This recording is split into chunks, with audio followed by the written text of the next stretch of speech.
Oh, yeah. Here come the snacks. Snack delivery. Whoa. Whoa, these are intense. They look like curly fries.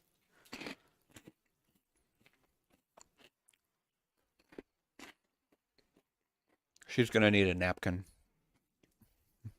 Me? Thank you. Yeah. Why? Because they're messy. Ooh, those are so good. I just used my pinchy nails. Ooh, that's tasty. Great. Wow. I think I like that more than the Lay's with the Worcestershire and the lime and the hot sauce. What do you call that? Uh-huh. Thank you. Oh, thanks.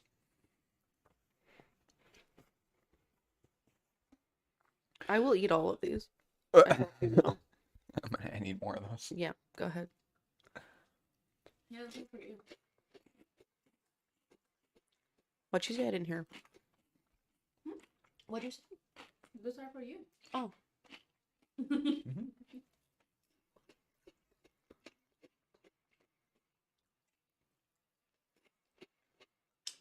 So tasty. Thank you. I think some ground beef and cheese. I remember putting something else in there, and I just can't remember what. Maybe cheese. Yeah, ground beef and cheese would be. This is what that ramen thing could have been. Yeah. Yeah. Telling us not to put a seasoning packet in. What? Okay. Welcome to the 82nd episode of Beer and Fear. My name is Zach. My name is Paige. We're going to talk about Joe. How do you say his last name? I've just been saying Metheny. Metheny. Metheny? Or Metheny? He looks like he does meth. Metheny? Pretty sure he's done meth before. Methamphetamine. The drug. I think he's done it before. Metheny? Metheny or Metheny? Metheny. Metheny, maybe? Yeah. So many ways to say his name. Doesn't matter because he's dead. Wow, you just spoiled it. Yeah, but before we talk about Joe, how was your week? Quick recap. Sorry, these are really tasty. They are fucking delicious. Zach's wonderful fiance made us a snacky snack. Yum. Delicious. It was good. Your week? It was good? You asked me to... Can I say that? Can I say that? Yeah. You asked me to be your best man. Mm-hmm. I'm very excited about that. I'm wearing the fuck out of a tux. Oh, Oh, I'm gonna look good. Now I gotta get with Jack to plan your bachelor party. I've already been thinking about it. I have ideas in mind. How do you feel about smoking expensive cigars? Oh, fuck yeah. Oh. Give me some expensive cigars and some whiskey.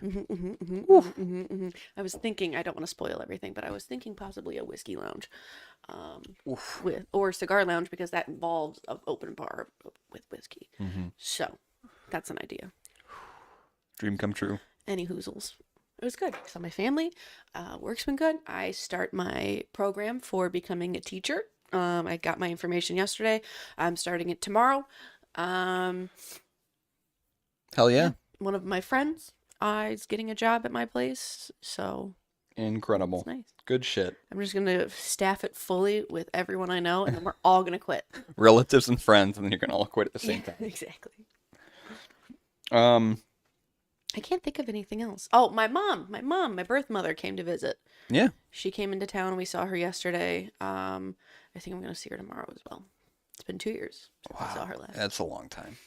Yep. I'm glad you guys got to hang out, spend some time together. Very nice time with her. Wonderful. Exciting stuff. Yes, very much so. What about you, Bubba? It's been an eventful week. Yeah, the best man thing. Oh, he got me such a cute gift too. Yeah. I'll have to post it on Instagram. Yeah. I did post it on Instagram. You did.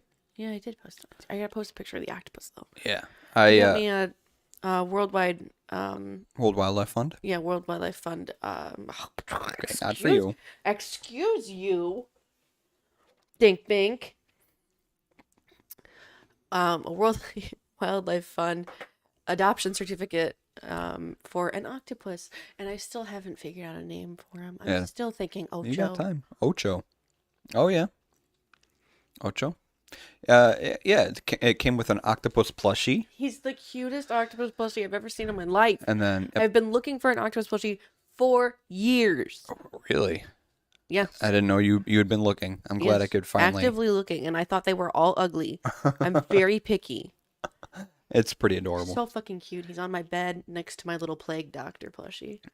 A plague doctor plushie? Yeah, I want one of Madison those. got it for me. Ooh, My little sister. I dig that. It's cute. Yeah, and a picture of the octopus that you A adopted. picture of the octopus, possibly the octopus named Ocho. Mm-hmm. Possibly. So that was cool. Yeah. I asked you to be my best man, and Ale asked her sister to be her maid of honor. We had a steak dinner. It was so good. Delicious. It was tangy in a good way. A lot of gifts. Oh And we yeah, in a bottle of the alien vodka. alien vodka. It's on my shelf. I love it. We saw that in Binny's, and it's like, you gotta get that for Paige. 100%. I don't care what kind of liquor it is. I don't care how strong it is. If it tastes like shit, it's an alien. I would just put it on a shelf and keep it forever. Mm-hmm. We went to the Shed. That was a lot of fun. Went to I didn't Chicago. get to ask you, Ask me. how was your week? Oh, thanks. I like to ask first. It's awful polite of you. Thank you. We went to the Shed. Went to Chicago.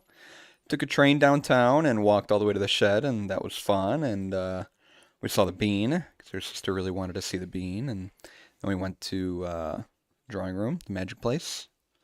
It was a good time. It was a great time in Is it called Chicago. the drawing room or is it called the Magic Place? The hotel is called the Chicago Athletic Association. Right. On the, I believe it's the second floor, the third floor. I don't know. They have, well, because you go upstairs and then you go up another set of stairs, so it's like stairs and stairs. So I think it might technically be the third floor. Doesn't matter. Upstairs, they've got a bunch of different really cool rooms. The one that we spend the most time in is called the Drawing Room. Where you can just, it's sort of like a lounge for the hotel. And then they have the game room, and then they have the cherry circle room, and then they have the milk room, and then they have, yeah, a couple other rooms.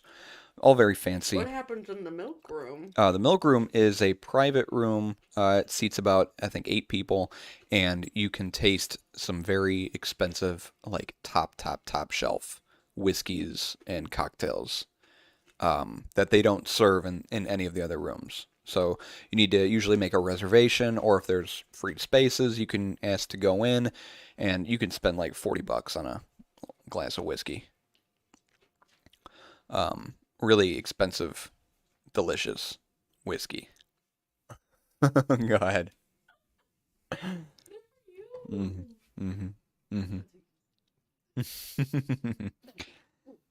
Really, really delicious drinks. We should go there for your bachelor party. Yeah, it's pricey, but I mean, Yeah, but you know, It's good. marriage. yeah, it's only gonna happen once, so might as well. It was good. Chicago was great. I'm, for whatever reason, struggling to think about all the other stuff that we did. I spent some time at the theater. Sunday we went to Blue Sushi. Oh yeah, I saw that. Yeah. No, I'm sorry. Saturday we went to Blue Sushi. It was packed. Like it? You like it? I love it. Yeah, the sushi was fantastic, except it was the first nice day of the year. It was 80 degrees, super nice out, and then it was prom night. So it was prom night? everyone was downtown, and it was an hour wait to get a table. Damn. And then it was an hour wait for the sushi. Damn. Because they only had like 2 people making the sushi, that I guess they were short-staffed or whatever. But yeah, we were waiting for a long time, and then we were trying to, because I needed to go to work, so we were trying to get out of there quick, and we got our sushi like with 20 minutes to spare, and we scarfed it all down in 20 minutes, and but it was really good. Still my favorite sushi place. I just wasn't a fan of the waiting around, but what are you gonna do? Oh well. Yeah. Joe Metheny, are the beer I'm really excited about. It was a recommendation from Jerry, my stepmom, Oh. my dad's wife. She took a picture of the can, sent it to me. It's like, you guys should do this on an episode. It'd be really cool. It's like, oh yeah, I can pair that with an episode, no problem. So the brewery for episode 82 is Off Color Brewing. Ah, Haven't done them in a long time. been a bit. Episode 3, we did Off Color. We had Apex Predator for our episode on Stalkers. Episode 3, we did Off Color. It's been a long time. I think I still see Apex Predator in Benny's. Yeah. Yeah, think it's year-round. It is a year-round offering. It's a delicious, I believe it's a Kolsch, really, really good beer. So I'm excited to try another beer by these guys. I'm okay, thank you. They're so good. So Off Color is located at 3925 West Dickens Avenue in Chicago, Illinois, 60647. That's right, I said Dick. What the Dickens? 3925 West Dickens in Chicago.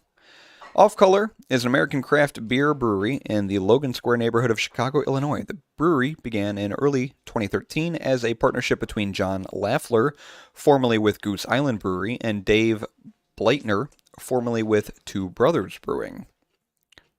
Zoom in because my eyes are getting bad. The modus operandi of Off Color's founders when they began operation was to focus on brewing forgotten styles of beer, particularly those made in Germany before Reinheitsgebot. Reinheitsgebot. You did that last time too. Yep, I said that word last time too. It's the Bavarian purity law. It was proclaimed in the late 15th century, effectively condemning myriad styles of beer not made solely with barley, water, and hops. So all the weird beers, they were like, nah, no more of that.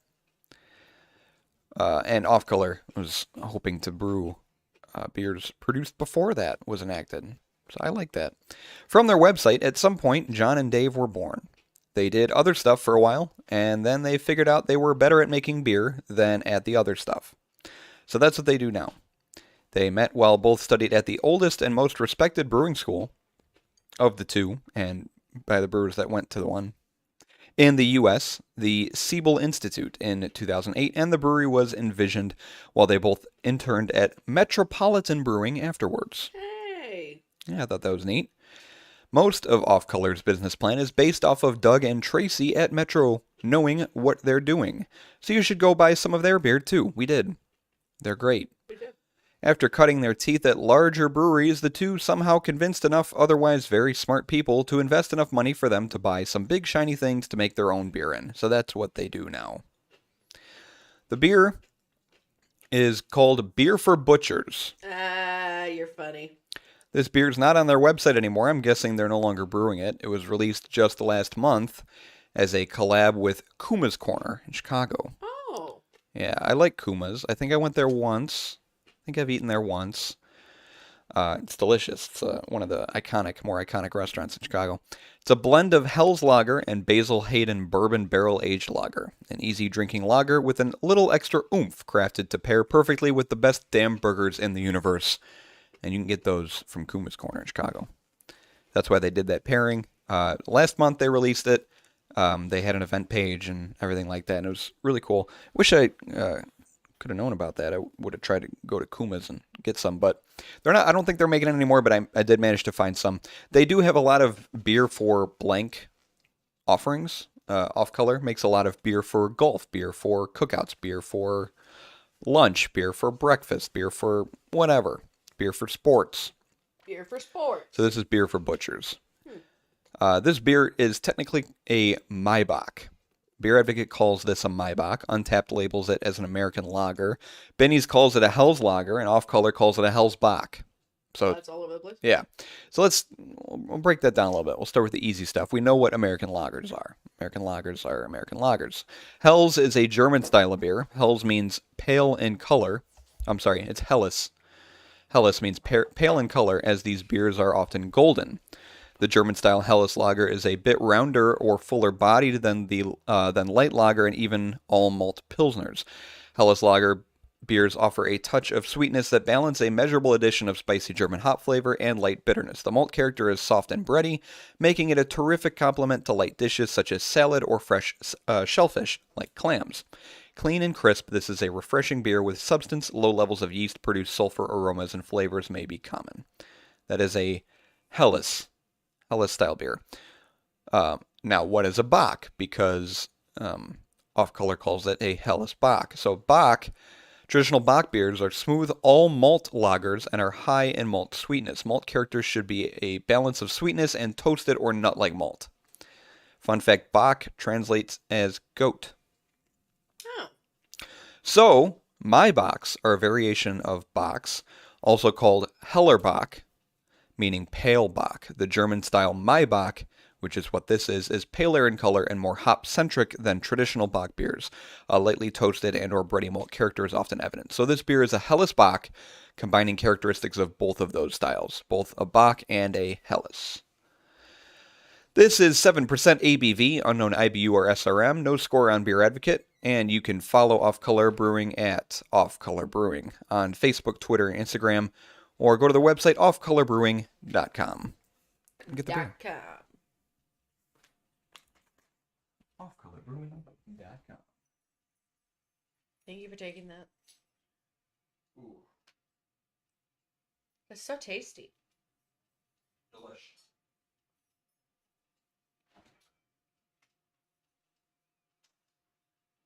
I'm gonna find this amongst all of the beer cans in the fridge. It's a little crazy.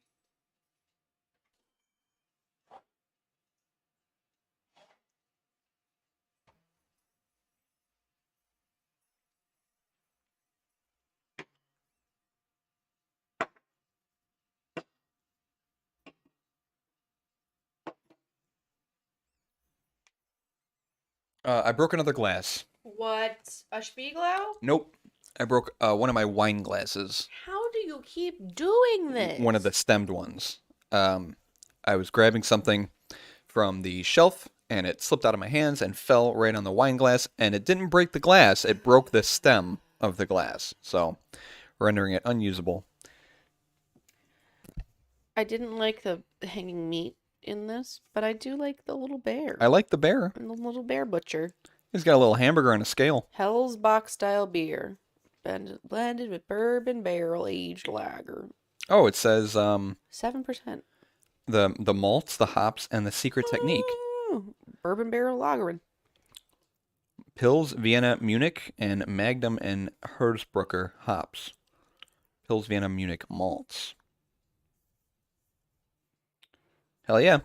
According to the Surgeon General. Oh, there it is. You said Jerry Yes. recommended this? Yes. That's such a strange smell.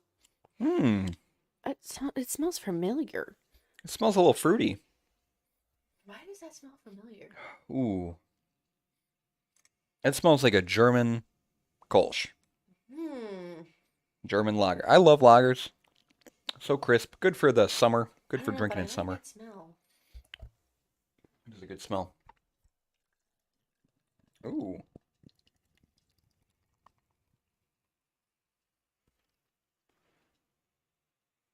A little more amber in color than I thought. Photo.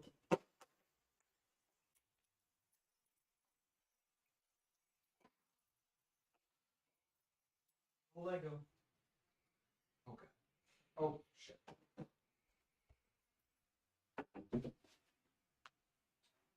Where is...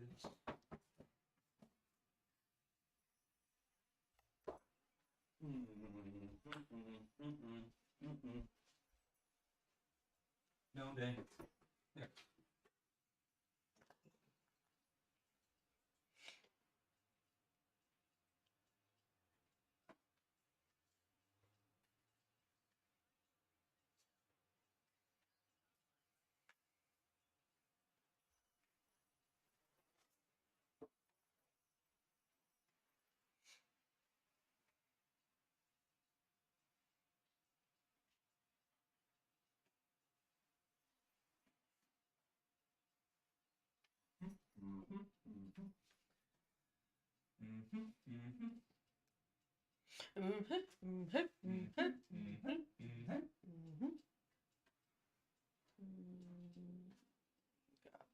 So much.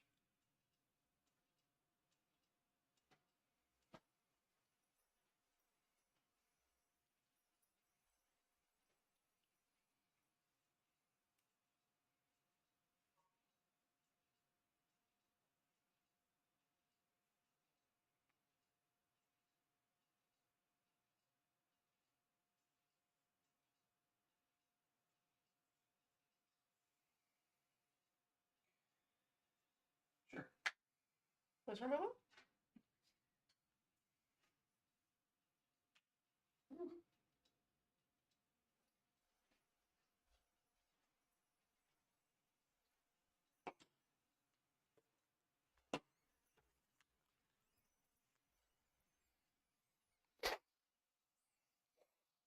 Getting my sniffer ready.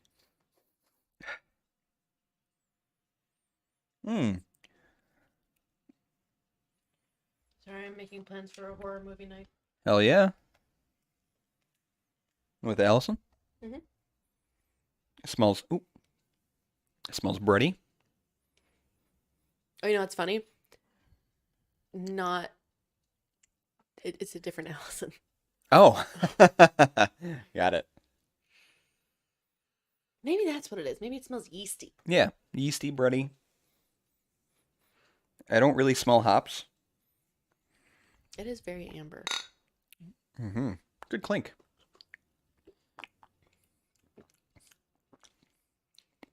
Ooh. I'm confused. That didn't taste anything like I thought it would. That was not what I was expecting. I was expecting. Maybe I was just expecting a Pilsner for some reason. Mentally, I was like, this is going to be like a Pilsner. Yeah, the aroma's similar. Pilsners and Kolsch's and... What is that flavor? So this is paler than a Bock.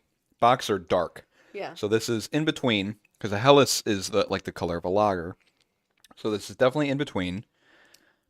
It's paler in color and more hop-centric than traditional Bocks. Lightly toasted and or bready malt character is often evident. So Maybe that's why I don't like it. got it in the smell, and it's malty. It's more malty than hop, I I'm think. not a big malty fan. But this is interesting. This is our first Maibock that we're Really? trying, yes. Yeah, we've never had a beer like this on the show before, so trying a new style.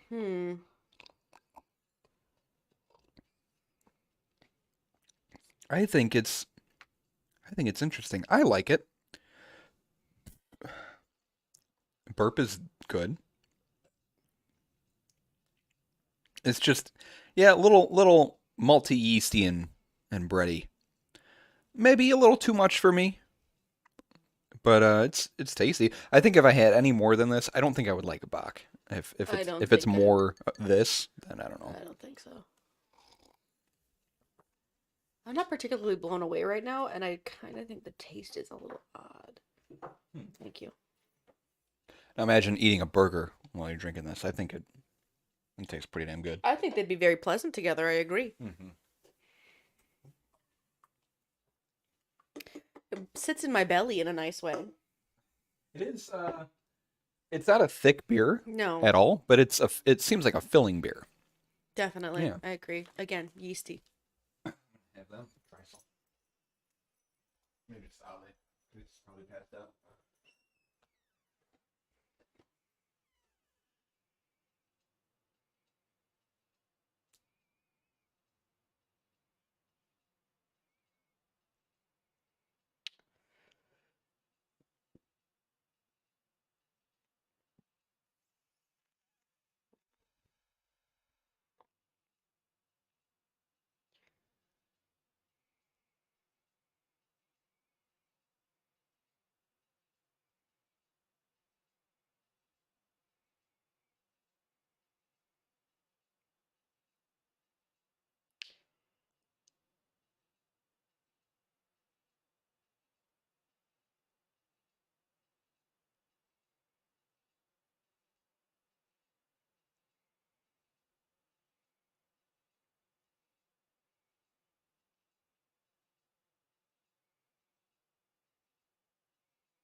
Yeah. So not my favorite, but it's good. Yeah. I think I agree with that statement. It kind of reminds me of Metropolitans, not their Krankenstein beer, Hmm. but the other beer that they sent us home with when I visited the brewery to pick up the cans. I cannot remember the name of that beer for the life of me, but it was some. Oh, it was a dark lager. Pretty sure. Where are you gonna put this? What do I have available? Everything except four.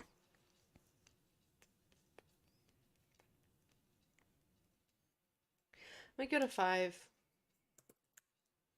I think I'm agreeing with you.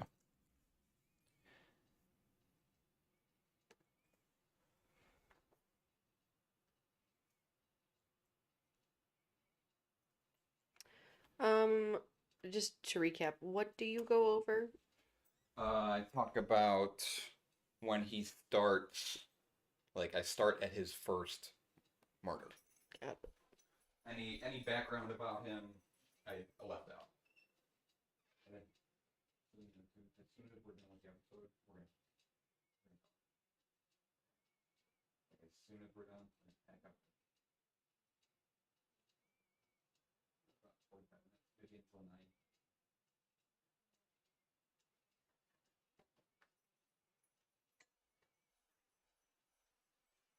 Oh, I hope we have time. You said what? I hope we have time. Mm, Pushing it. it feels that way, to be honest. Mm-hmm. What are you putting it at? 5. Oh, you did 5 too. Oh god.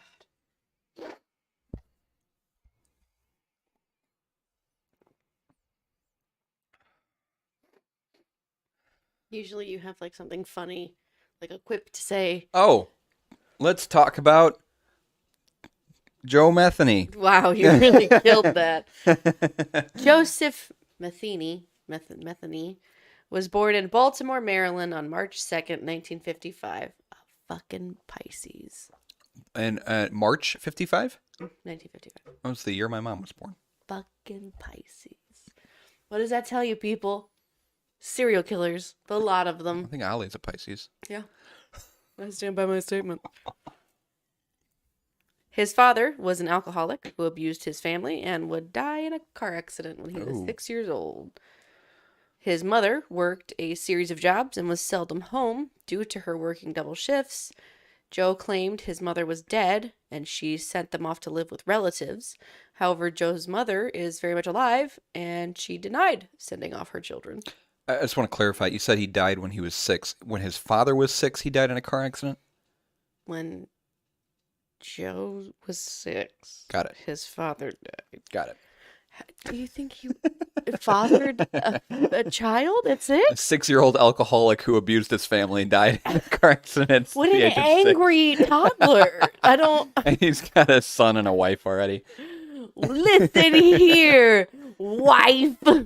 Can't see over the steering wheel. Yeah, I will no. turn this car around. I will turn this car around.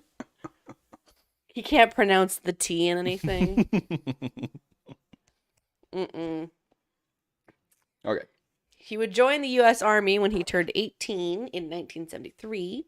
According to Joe, he served time in Vietnam. However, this was never proven. And that he also spent time in Germany.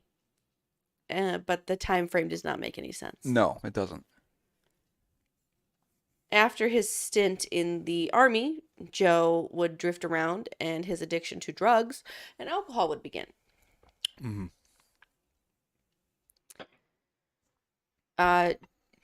Joseph Metheny was living in a series of homeless camps in the Baltimore, Maryland area, Oh. as all of his money was spent on alcohol and drugs. However, he was able to keep a job as a forklift operator at a wooden pallet company. In 94, he When I was born. began his extracurricular activities. You know, His second job. yeah, his second job.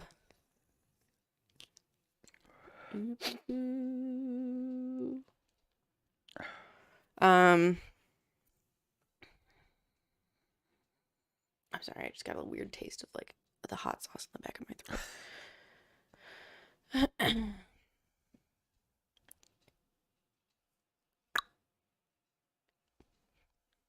His mother said they were somewhat poor when they were younger. I forgot to mention she worked as a waitress, a barmaid, and a food truck driver. At once? Yeah, all those jobs. Okay.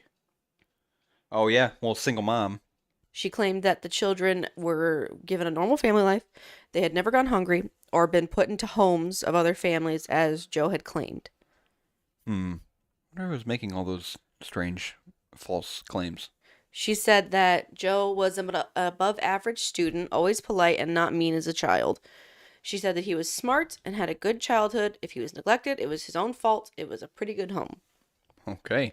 He was neglected, it was his own fault. Strong words. Hmm. When he was in Vietnam, Mhm. he became addicted to heroin while in an artillery unit. Hmm. I didn't know there was like ready, like available drugs in the war. Well, his mother said that she didn't recall him serving in the war. So Oh well, yeah, that's right. You did do the air quotes for Vietnam. yeah, so funny. Hmm. He seldom contacted his mother after he joined the army. She said he just kept drifting further and further away. She Mm. said, I think the worst thing that ever happened to him was drugs. It's a sad, sad story. Mm-hmm. We talked about drugs. Having a whole episode on drugs. Go listen to it.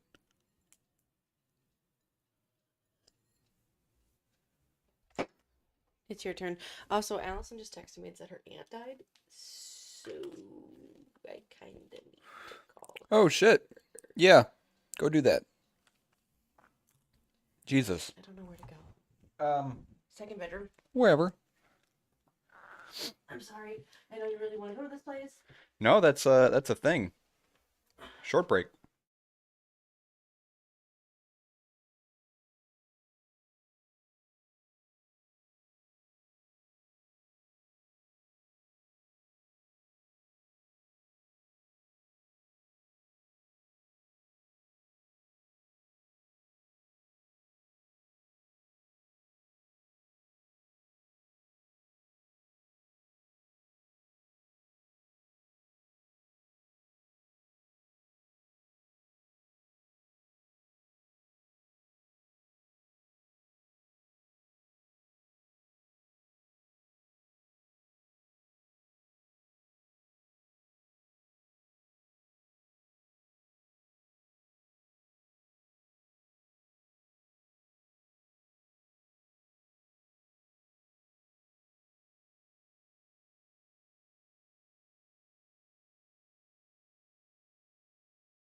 So Joe did some stuff that he probably shouldn't have done. The background, his life makes sense. The drug abuse, the addiction, not being close with his family, his father dying. I guess that kind of all plays into his behavior. So it all started back. This is actually, I'm going to, throughout my section, I'm going to have some quotes from his confession on this website that we look at often, murderpedia.org, for serial killers.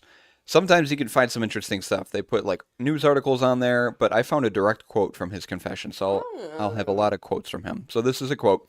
It all started back in July of 1994. I was at work. I was a truck driver. I was working overtime this one night, then I got off and went home as I always did. But when I opened the door and turned on the light, I noticed there was nothing there. My old lady had taken everything, including my son, and left me. Her leaving was not my problem, but she took my 6-year-old son with her. She was a crack addict and a worthless piece of shit. I would have paid her to get out of my life. All she had to do was take my son over to my mother's house, and she could have had everything else and be gone. I found out about 6 months later she had moved on the other side of town with some asshole that had her out selling her ass for drugs. They got busted for drugs, and they took my son away from them for child neglect and child abuse. I had no chance of going to social services and trying to get my son back due to my past criminal record. So I took it upon myself, with the hatred I had for these two who lost my son, to go looking for them. End quote. When Metheny's drug-addled wife took their son and left him, he flew into a rage. He spent days looking for them, checking halfway houses, and even under a bridge where he knew his wife used to do drugs. There, he found not his wife, but 2 homeless men whom he believed did drugs with his wife. Metheny killed them in their sleep and left the bodies there. He later lured 2 separate women down under the same bridge in hopes of getting information pertaining to the whereabouts of his girl. He thought they were playing dumb and wouldn't give Metheny the information he wanted, so he raped and murdered them. After disposing of the bodies, Metheny noticed a fisherman nearby who was a potential witness to the murders. Metheny killed the fisherman also and hid all 3 bodies in the water by weighing them down with rocks. Jesus. He was arrested for the murders of the homeless men about 3 weeks later and spent a year and a half in the county jail awaiting a trial. At trial, however, he was acquitted. Metheny had ended up hiding the bodies of the 2 homeless men, and there was no physical evidence he had killed them. Prosecutors, of course, also could not find the bodies of the 2 women and the fisherman. Now free, Metheny resumed his quest of seeking out his missing wife and child. Quote, I went back and talked my old boss into giving my job back to me at the pallet company. There was a little trailer on the property, so I told my boss to let me stay there and I could keep an eye on the place. He agreed to this and gave me the keys to the front gate and main building. The company was on a dead-end road and was very isolated. It was perfect for what I wanted to do. End quote. Metheny lured 2 more women to the trailer, murdered them, and cut their bodies into pieces. Quote, I cut the meat up and put it in some Tupperware bowls, then put it in the freezer. I buried the remains in several shallow graves in a little woods behind the company. I feel like I've said this before, but I'm genuinely curious about what human tastes like. There's a Vsauce video about it. You said that last Yeah. episode. Long pig. Tastes like veal. Tastes like, Baby cow? yeah. Tastes like I guess young that's a little more disturbing. veal. It seemed that he was now murdering people for sport as much as for revenge. Quote, over the next couple weeks on the weekends, I opened up a little open pit beef stand. I had real roast beef and pork sandwiches, and why not? They were very good. The human body taste was very similar to pork. If you mix it together, no one can tell the difference. That's why he was cutting these people up for his open pit barbecue. For weeks, unwitting passers-by, truckers, and townies would all consume bits of human flesh, essentially becoming living hiding spots for the bodies of Metheny's victims. Whenever he needed more special meat, Metheny would simply venture out and find another vagabond. According to his confession, he killed 10 people, though authorities say there's no reason to believe he would have stopped there had he not been arrested.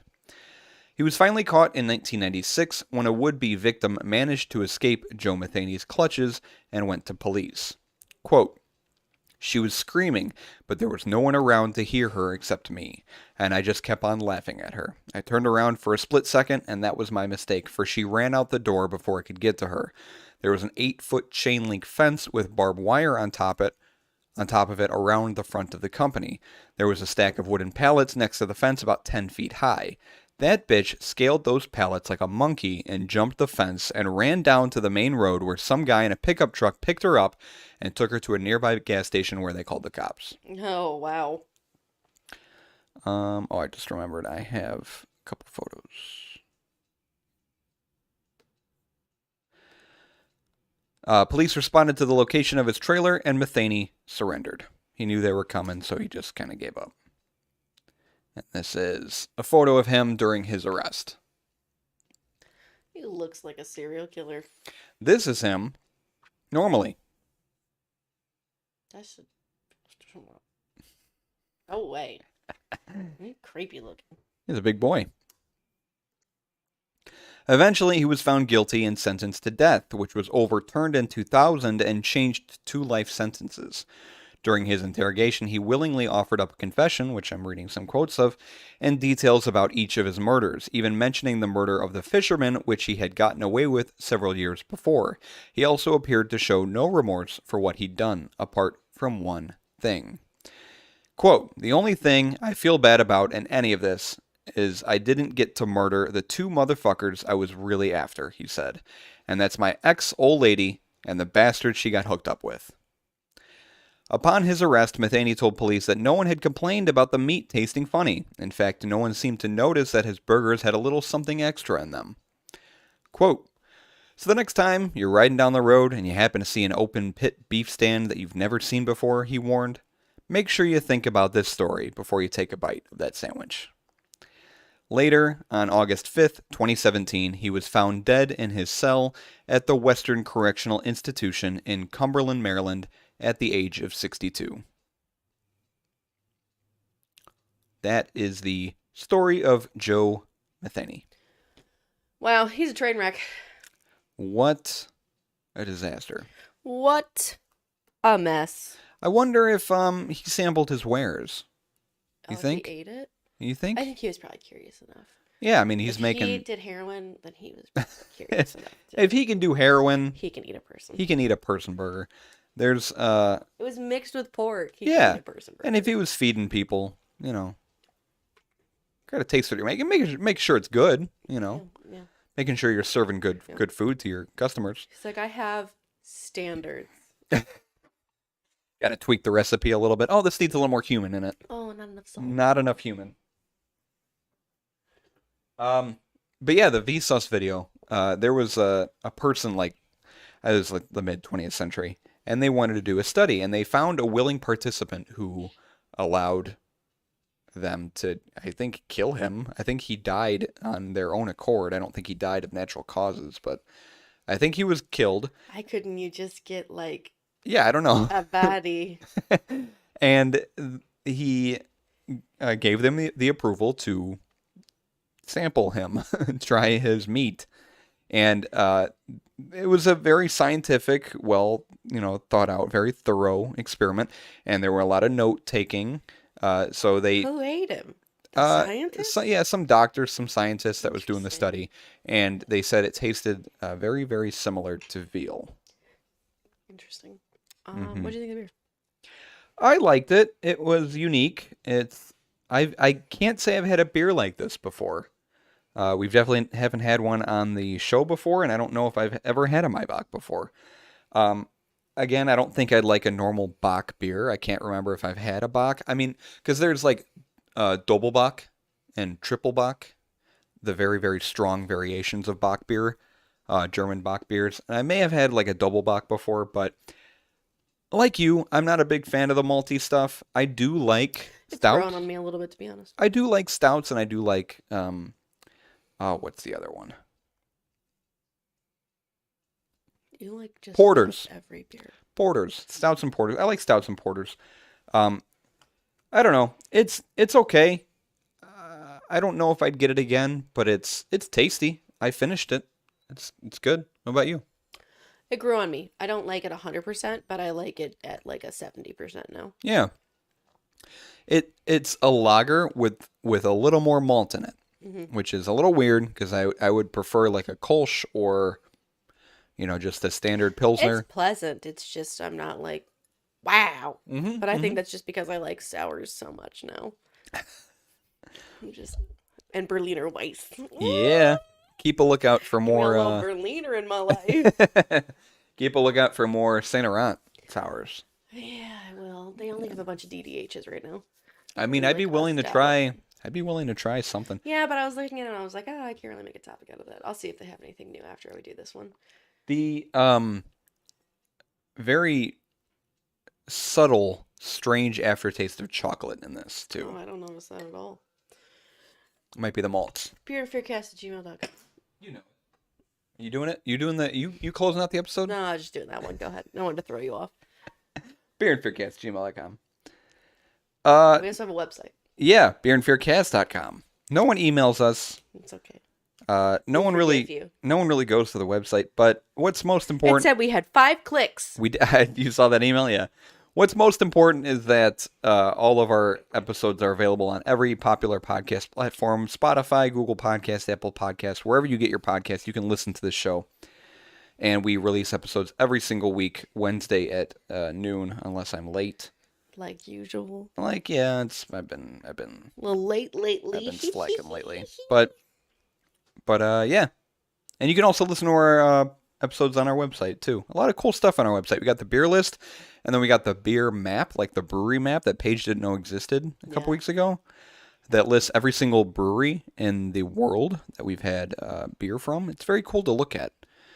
See the tiny little spots in like individual states. There's a couple in Europe that we had, and then the gigantic cluster in Chicago, because that's usually all we can get. But yeah, check it out. Some cool shit Yeah. there. Check it out. That was episode 82. Joe Metheny, the guy who butchered people and made them into burgers. Beer for butchers, off color. Thanks. Have a good day. Have a good day.